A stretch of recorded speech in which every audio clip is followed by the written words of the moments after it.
In today's video, we're going to show you how to paint a room with crown molding. This is my dad, Alex. You guys met him in the last video of us installing crown molding. If you missed it, check it out in the description below or the card at the end of the video.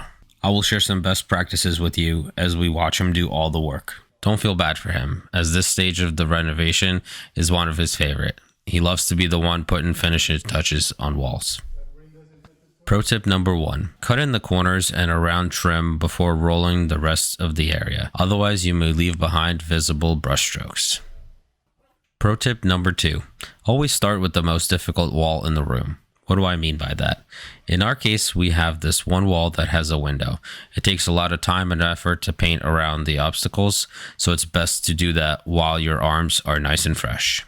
Pro tip number 3, do your best to keep a wet edge on the paint so that it has nice even coverage all around. To accomplish this, work in manageable 2 to 3 foot sections on walls with obstacles and 3 to 4 foot sections on walls without them.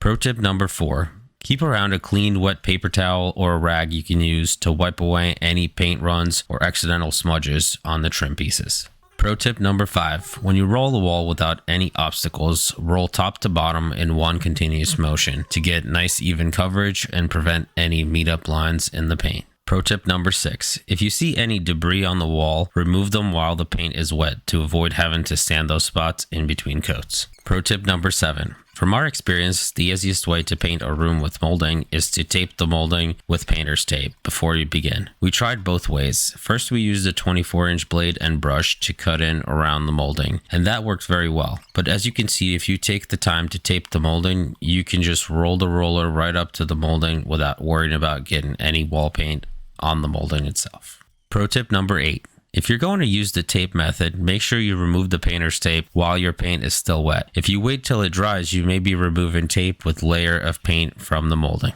Pro tip number 9, clean up all your tools and brushes right after you're done painting. This will ensure they will serve you for a long time to come. And finally, pro tip number 10. In any paint job, you will most likely have to do a second coat. So please make sure you put the roller head in the bag to preserve it for coat number 2. On that note, thank you guys so much for watching another one of my videos. If you enjoyed it, please hit the like button. If you loved it, go ahead and subscribe now. We have plenty more where these came from.